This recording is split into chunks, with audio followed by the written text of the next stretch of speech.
আজ আমাদের সঙ্গে উপস্থিত আছেন ব্র্যান্ড প্রমোটার, কন্টেন্ট ক্রিয়েটর এবং সবার প্রিয় তাহসিন আপু।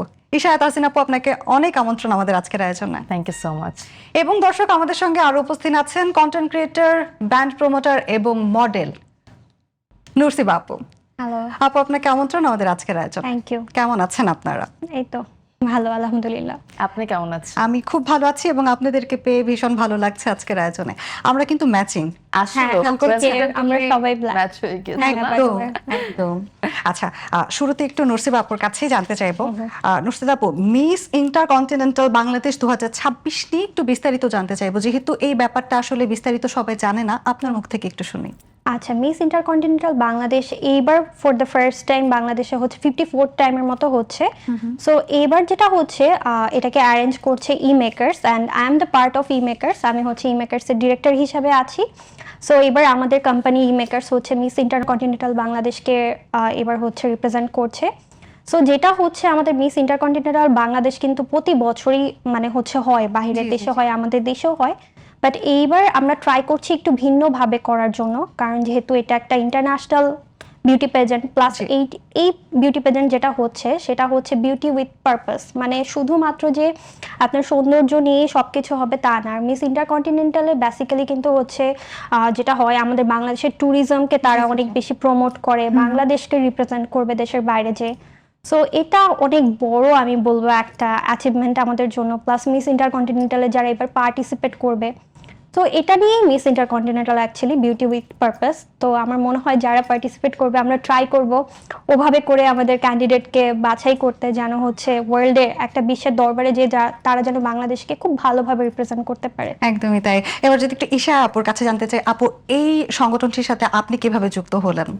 সো আমি basically Miss Intercontinental Bangladesh and E মেকার্সের সাথে as an official brand promoter হিসেবে অ্যান্ড প্রমোশনাল পার্টনার হিসেবে আছি। অল ওভার প্রমোশনাল সব কিছু দেখছি। অ্যান্ড আমি যেটা বলবো দ্যাট যেটা করছে, যে ইনিশিয়েটিভটা নিয়ে ই মেকার্স আগাচ্ছে, আই হাইলি অ্যাপ্রিসিয়েট দিস। কারণ এত বছর ধরে হয়ে এসেছে কিন্তু বাংলাদেশে, but for the first time ওনাদের যে ইনিশিয়েটিভ বা যেভাবে প্ল্যানিংটা আমার খুব পছন্দ হয়েছে। সব কিছু খুব গ্র্যান্ডভাবে ওনারা রিপ্রেজেন্ট করতে চাচ্ছে। অ্যান্ড আমি মনে করি এবারে মিস ইন্টারকন্টিনেন্টাল বাংলাদেশ যেই হবে, যে প্ল্যাটফর্মটা সে পেতে যাচ্ছে, এটা মানে তার ফিউচারের জন্য অনেক কাজে লাগবে। অ্যান্ড যেই আসুক, আমি মনে করি সে প্রপারলি ওভাবে রেসপন্সিবিলিটিটা নিয়ে আসে, কারণ it is a big responsibility representing the whole Bangladesh একদম internationally. So I am hoping for the best. And যে প্ল্যান আমি শুনেছি ই মেকার্সের থেকে অ্যান্ড যেভাবে করে আগাচ্ছে, I think something big is going to happen. আচ্ছা, নুরসিবা আপু, এবার যদি একটু জানতে চাই, এই আসরে আসলে বিশেষ লক্ষণীয় কি কি থাকবে? লক্ষণীয় যেটা থাকবে, প্রথমে তো হচ্ছে আমাদের যেটা বলবো, বিগ করে হচ্ছে ক্রাউন রিভিলিং একটা প্রোগ্রাম থাকবে। সো এইটাই আমার মনে হয় বাংলাদেশে প্রথম কোনো হচ্ছে বিউটি পেজেন্ট যেটা হচ্ছে ক্রাউন রিভিলিং একটা প্রোগ্রাম তারা করতে যাচ্ছে। সো তারপরে এই তো আস্তে আস্তে করে আরও অনেকগুলো স্টেপ আছে। এখান থেকে আমাদের বাংলাদেশ থেকে একজন আমরা প্রতিনিধিকে বাছাই করে নিব। এছাড়া হচ্ছে যে তারা যাবে ওয়ার্ল্ডের, এটা যেহেতু ইজিপ্টে হবে আই গেস, বা ইউরোপের কোনো একটা কান্ট্রিতে। সো এখান থেকে তারা ওখানে যেয়ে তারপর হচ্ছে যে বাকি যে পার্টিসিপেন্ট, বাকি যে কাজগুলো, সেগুলো সবকিছু ওয়ান স্টেপ করে করে আগিয়ে যাবে আর কি। আচ্ছা, যারা এই প্ল্যাটফর্মের সঙ্গে যুক্ত হতে চায় বা যারা পার্টিসিপেট করতে চায়, তাদের উদ্দেশ্যে আপনারা কি বলবেন দুজন? আমি বলবো এখন থেকে প্রিপারেশন নেওয়া শুরু করতে, কারণ ইটস আ বিগ ইভেন্ট। শুধু যে হচ্ছে যেটা বললাম বিউটি উইথ পারপাস, আমরা তো সবসময় দেখি বাহ্যিক সৌন্দর্য, বাট এটা অ্যাকচুয়ালি ওম্যান এম্পাওয়ারমেন্ট প্লাস হচ্ছে ইনার বিউটি, সব কিছু নিয়ে যেহেতু কাজ করবে, আমি বলবো একটু সবাইকে বাসায় বসে একটু প্রিপারেশন নিতে, কারণ আমাদের বাংলাদেশকে নিয়ে অবশ্যই জানতে হবে, কারণ এটা একদম বাংলাদেশের ট্যুরিজমকে, বাংলাদেশকে একদম ভালো মতো রিপ্রেজেন্ট, যেহেতু তার মাধ্যমে আসলে বাংলাদেশকে রিপ্রেজেন্ট করবে, তাকে চিনবে সবাই, তার মাধ্যমে বাংলাদেশকে চিনবে, আর আমাদের বাংলাদেশের ট্যুরিজমে অনেক হেল্প হবে এটার জন্য। সো আমি বলবো সবাইকে একটু বাসায় বসে প্র্যাকটিস করতে, নলেজ নিয়ে রাখতে। আমার ভেরি সুন হচ্ছে যে আমাদের যে রেজিস্ট্রেশন প্রসেসটা ওটা মানে ওপেন করবো after the crown revealing ceremony. তো ওটাও কিন্তু অনেক গ্র্যান্ড ভাবে হতে যাচ্ছে, the crown revealing night. Isha যদি কিছু বলতে, আর ইউ হ্যাঁ, এক্সাইটেড? আমি নিজেও খুব এক্সাইটেড। আমি যখন শুনেছি ক্রাউন রিভিলিংটা যেভাবে হবে, আচ্ছা। আমি পার্সোনালি খুব এক্সাইটেড হয়ে গেছি, বিকজ এর আগেও তো অনেক পেজেন্ট হয়েছে, হ্যাঁ। বাট এইভাবে করে ক্রাউন লঞ্চিং সেরেমনি কিন্তু আলাদা করে হয়নি। সো প্রত্যেকটা পার্টেই আই থিঙ্ক ই মেকার্স কোনো একটা ডিফারেন্ট কিছু করবে, যেভাবে করে বাংলাদেশকে হাইলাইট করা যায়, বাংলাদেশ থেকে যে প্রতিনিধিত্ব করবে তাকে ওভাবে হাইলাইট করা যায়। অ্যান্ড ক্রাউন রিভিলিংটা বলা যায় প্রথম স্টেপ, অ্যান্ড খুব সুন্দরভাবে একটা গালা গ্র্যান্ড ক্রাউন লঞ্চিং করা হবে। অ্যান্ড আই থিঙ্ক যখন দেখবে সব পার্টিসিপেন্টরাও খুব বেশি থাকে না যে আরো বেশি ওদের মধ্যে আরো বেশি কনফিডেন্স excitement আসবে, চলে আসবে। অ্যান্ড এক্সাইটমেন্ট আসবে, আরো ইন্টারেস্ট যেন বাড়বে। সো আমি মনে করি যারাই রেজিস্ট্রেশন করবে, they will get a very good platform. Yeah. আমরা অনেক ধরনের পেজেন্ট দেখেছি যে নর্মালি হয়ে যাচ্ছে, জাস্ট বাংলাদেশের বাইরে গিয়ে রিপ্রেজেন্ট করছে, বাট এইবারটা আমি মনে করি মিস ইন্টারকন্টিনেন্টালটা খুব সুন্দরভাবে হবে অ্যান্ড গ্র্যান্ড ওয়েতে হবে। So there will be a lot to learn, অনেক কিছু শিখে যেতে পারবে। ইভেন কেউ যদি নাও হতে পারে, এখানে তো একজনকে সিলেক্ট করা হবে, বাকি কন্টেস্টেন্টরাও কিন্তু অনেক কিছু জানতে পারবে, বিকজ গ্রুমিং সেশন থেকে শুরু করে যা যা প্ল্যানিং আমি পার্সোনালি জেনেছি, মানে আমি বলবো যারা এখানে পার্টিসিপেটও করবে তাদের ফিউচারের জন্য অনেক বড় একটা ইম্প্যাক্ট পড়বে, এন্ড তাদের জীবনের জন্য অনেক বড় একটা শিক্ষাও হবে। একদম। এবং আমি যতটুকু জানি যে 80টা দেশ এখানে পারফর্ম করবে, তো সেক্ষেত্রে বাংলাদেশে যারা পার্টিসিপেট করবে তাদের জন্য বিশেষ কোন দিকে আসলে নজর রাখা জরুরি বলে আপনারা মনে করেন? আমি মনে করি আসলে বাংলাদেশ তো আমাদের কালচার হেরিটেজ অনেক বেশি, বলা যায় it has a very rich heritage একদম, কালচার, অ্যান্ড তার পাশাপাশি অনেক ডাইভার্সিয়াল, মানে আমি বলবো অনেক কিছু কিন্তু বলার আছে অ্যাবাউট বাংলাদেশ। আমাদের Plus দেশটা, আমাদের দেশের যে টুরিস্ট স্পট গুলো এগুলো কিন্তু এখনো বাইরের দেশে ওভাবে করে হাইলাইট হয়নি। শুধুমাত্র আমার মনে হয় কক্সবাজার এগুলো, তারপর হচ্ছে সুন্দরবন, এছাড়া আরো অনেক যে অনেক দেখার জায়গা অনেক আছে আসলে। হ্যাঁ হ্যাঁ, এগুলোকে আমি বলবো তাদেরকে একটু ভালো মতো করে এগুলো নিয়ে স্টাডি করতে, কারণ এটাই কিন্তু বিউটি পারপাস কিন্তু হচ্ছে বাংলাদেশকে রিপ্রেজেন্ট করা দেশের বাইরে। যে ইন্টারকন্টিনেন্টালে এটাই করে সাধারণত, একটা দেশের টুরিস্ট স্পট গুলোকে হাইলাইট করে।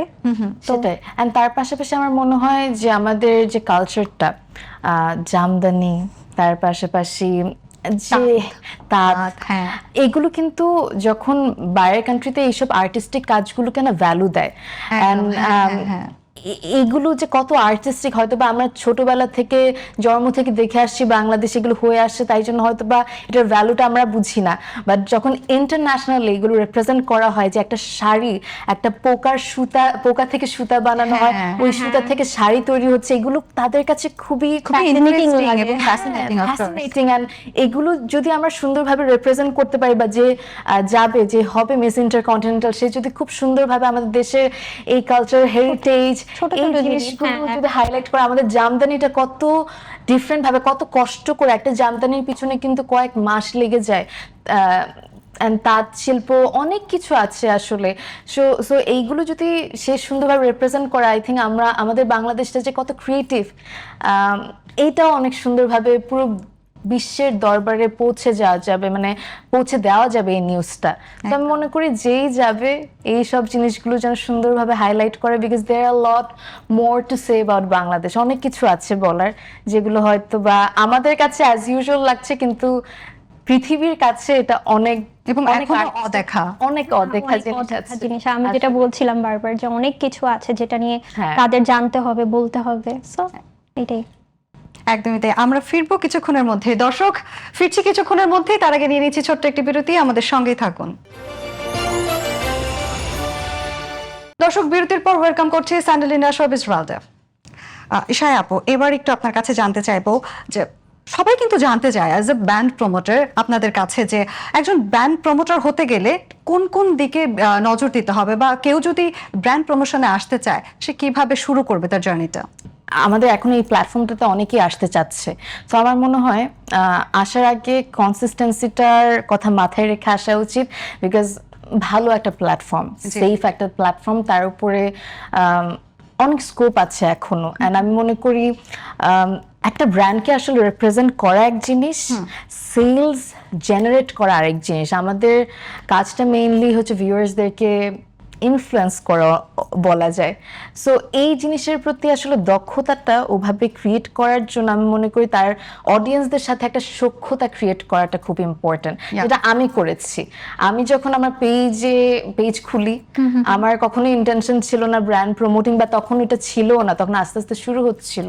সো আমি যেটা শখের বসে আমার পেজ খুলি, আমি ওখানে আমার ভিডিও আপলোড করতাম, মেকআপ করতাম লাইভে এসে, তারপর আমি দেখতাম আমার অডিয়েন্সদের সাথে আমার একটা ভালো ফ্রেন্ডশিপ হয়ে যায়। আর আমি খুব অথেন্টিক থাকার ট্রাই করেছি শুরু থেকে এখন পর্যন্ত। তো আমি শুরু করছি একদম টিনেজ টাইমে। আচ্ছা, তো যারা তখন থেকে আমাকে চিনে, আমাকে যেন বড় হতে দেখেছে, একটা প্রপার ওয়েমেনে ট্রান্সফর্ম হতে দেখেছেন, তাদের সাথে আমার কানেকশনটা অন্যরকম। আমি সবসময় ট্রাই করি আদার দেন দ্য ব্র্যান্ড প্রমোশন, আমার অডিয়েন্সদেরকে আমি সবসময় ভ্যালু দেওয়ার ট্রাই এবং করি। এটা আমার মনে হয় কাইন্ড অফ ফ্যামিলি হয়ে যায়, তাই না? And তখনই না ট্রাস্টটা আসে, হ্যাঁ। and also picking the right brand to promote.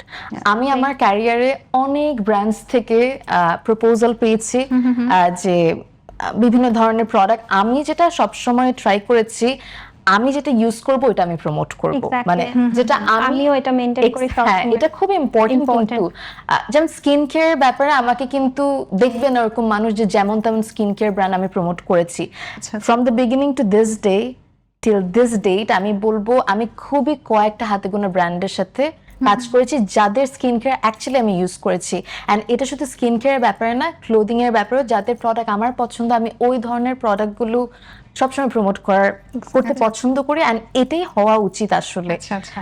কারণ যখন আপনাকে দেখে একজন একটা ধরেন প্রোডাক্ট কিনলো, একটা ক্রিম ইউজ করলো, তার রিয়াকশন করলো, ওই যে ট্রাস্টটা ভাঙছে, এটা কিন্তু পার্মানেন্ট একটা ড্যামেজ আপনার জন্য। যে একটা অডিয়েন্স আপনার পেজ থেকে চলে গেল, আর ওর সারাউন্ডিংস দেখেও বললো যে সে না, কি প্রমোট সে করে, authentic promote হ্যাঁ করছে না। প্রমোটটা জাস্ট হয়তো বা just for the sake of money say promote করছে। সো এই জিনিসটা না স্ট্যাবলিশ করাটা টাফ, বাট এইটা যদি একবার আপনি স্ট্যাবলিশ করে ফেলেন অ্যান্ড ওই যে ট্রাস্টটা বিল্ড করে ফেলেন অ্যান্ড তার পাশাপাশি কনসিস্টেন্ট থাকেন, I think sky is the only limit. Exactly. এবার একটু নরসিব আপুর কাছে জানতে চাইবো, আপু আপনি তো লাইভ প্রেজেন্টিংও করেন, এই ক্ষেত্রে আসলে থাকে না অনেকে কিন্তু জানতে চায় যে লাইভ প্রেজেন্টেশনের সময় যদি ভুল হয়ে যায় তাহলে সেই ভুলগুলো কিভাবে কাটিয়ে ওঠেন? অ্যাকচুয়ালি তখন আমার যেটা হয়, ব্রেন খুব কনসিয়াস থাকে, সো দেখা যায় আমরা রেকর্ড স্টেশনে যে ভুলগুলো করি লাইভে ট্রাই করি ভুলগুলো এড়িয়ে যেতে। আর যদি বাই এনি চান্স ভুল করে ফেলি তখন দেখা যায় ফার্স্টেই সরি বলে নিই, বা হচ্ছে যে মানে অডিয়েন্সদের কাছ থেকে একটু সরি বলে নিই, তারা যেন বুঝতে পেরেছে, হ্যাঁ তাদের এন্ড থেকে যখন রেসপন্স ইটস ওকে আপু ইউ আর ডুইং গুড, তখন দেখা যায় না এটা ছোট ভুল কিছুই না, আমরা এগিয়ে যাই আমাদের মতো করে। আচ্ছা, এবার একটু যদি ঈশা আপুর কাছে জানতে চাই যে আপু একজন কন্টেন্ট ক্রিয়েটর থেকে এখন বাংলাদেশের একজন স্বনামধন্য ব্র্যান্ড প্রমোটার, এই জার্নিটাতে আসলে কতটা স্ট্রাগল করতে হয়েছে? আসলে জার্নিটা তো খুবই বাম্পি ছিল। It was like a roller coaster. প্রতি মুহূর্তে মনে হতো, মাঝে মাঝে মনে হতো যে না আর না করি, বাট আমার না ভালোবাসাটা অনেক বেশি ছিল এই প্ল্যাটফর্মের প্রতি, এখনো আছে। আমার যেটা হয়, ভালোবাসা না থাকলে আমি ওই জায়গাটাতে কাজ করতে পারি না বা কন্টিনিউ থাকতে পারি না। সো এই প্ল্যাটফর্মটাতে আমি যেরকম ভালোবাসা পেয়েছি সেরকম ভালোবাসা দেওয়ারও ট্রাই করেছি। অ্যান্ড তার পাশাপাশি অনেক আপস অ্যান্ড ডাউনস গিয়েছে। আসলে সোশ্যাল বুলি এই জিনিসটা কিন্তু কম বেশি যারা সোশ্যাল মিডিয়াতে আছে সবাই ফেস করেছে, এবং মেয়েরা স্পেশালি। মেয়েরা। হ্যাঁ অবশ্যই। অ্যান্ড এটা না মানে পজিটিভলি এটাকে রিয়্যাক্ট করার এবিলিটিটা থাকা অনেক ইম্পর্টেন্ট। কারণ আমি যখন এই প্ল্যাটফর্ম থেকে আসছিলাম, আমি যেহেতু বলেছিলাম আমি টিনেজার ছিলাম, আমি তখনই আমার মার সাথে কনসাল্ট করছিলাম যে সোশ্যাল মিডিয়াতে তো পজিটিভ নেগেটিভ অবভিয়াসলি অনেক মানুষ থাকবে। সো আমার মা যেটা অ্যাডভাইস করেছে দ্যাট তোমাকে অনেক মানুষ অকারণে অনেক ভালোবাসবে, অনেক মানুষ অকারণে অনেক হেইটও করবে। You have to accept that. You can't think that everybody will love you, তাহলে তো তুমি এঞ্জেল হয়ে গেলা, তাহলে আর হিউম্যান থাকলা না। একদম। সো তুমি যতই ভালো হও, দেয়ার উইল বি পিপল যারা তোমাকে অপছন্দ করবে কোনো কারণ ছাড়া। কোনো কারণ ছাড়া। আবার অনেক মানুষ এরকমও থাকবে যে কখনো আমাকে দেখেনি, জানে এমনিতেই না, পছন্দ করে না। সো এই জিনিসটা আমি নিজের মধ্যে তখন থেকে চেপে রেখেছি যে না, আমি যতই নেগেটিভিটি হোক আসুক, আমি এটা পজিটিভলি রিঅ্যাক্ট করব। সো অনেক নেগেটিভ কমেন্টের হয়তো বা উচিত জবাব আমার মুখের মধ্যে আছে, আমি ওই পাল্টা হার্ট করে জবাবটা দেইনি কখনো এখন পর্যন্ত। লাইভে তো অনেক কমেন্ট আসে, দেখা যায় কন্টেন্ট ক্রিয়েটর তো আছি আমি, কন্টেন্ট আপলোড করি, বাট কন্টেন্ট আপলোডের সময় তো ওই কমেন্ট আমি আস্তে ধীরে ভেবে চিন্তে রিপ্লাই করতে পারি, but when I am doing a live, constant live যখন কমেন্ট আসে, আমি কি করি, আমি নেগেটিভ কমেন্টের অ্যান্সার নেগেটিভলি দেই না, আমি খুব পজিটিভলি অ্যান্সার করি, আমি অ্যাটাক করি না। ও আমাকে অ্যাটাক করলে যে আমাকে অ্যাটাক করতে হবে, I don't do that. And এটাতে যেটা ক্রিয়েট হয়েছে, আমার অনেক পজিটিভ একটা ফলোয়ার বেস ক্রিয়েট হয়েছে, পজিটিভ মানুষরা বেশি আসা শুরু করেছে। অ্যান্ড আলহামদুলিল্লাহ এখন পর্যন্ত আমার পেজে আলহামদুলিল্লাহ very less negativity or negative sick comments যেগুলো থাকে ইউজুয়ালি। বাট এমন না যে আসেনি, এখনো আসে, টুকটাক তো আসবেই, বাট ওই জিনিসটাকে আমি খুব পজিটিভলি হ্যান্ডেল করার ট্রাই করি। ওই যে মাথায় যেটা ঢুকেছে যে পজিটিভ নেগেটিভ থাকবে, I have two accept this and ওভাবে করে এগিয়ে যেতে হবে।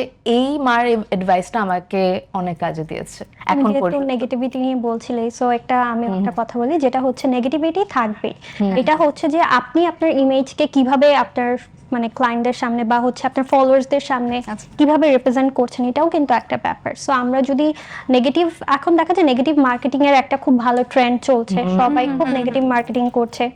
সো দেখা যায় আমাদের হাতে গোনা কয়েকজন ব্র্যান্ড প্রমোটার আছে, ঈশা তো অবশ্যই আছে, আমিও কাজ করছি, আমি তো সাথে সাথে হচ্ছে কর্পোরেট ওয়ার্ল্ডেও আছি।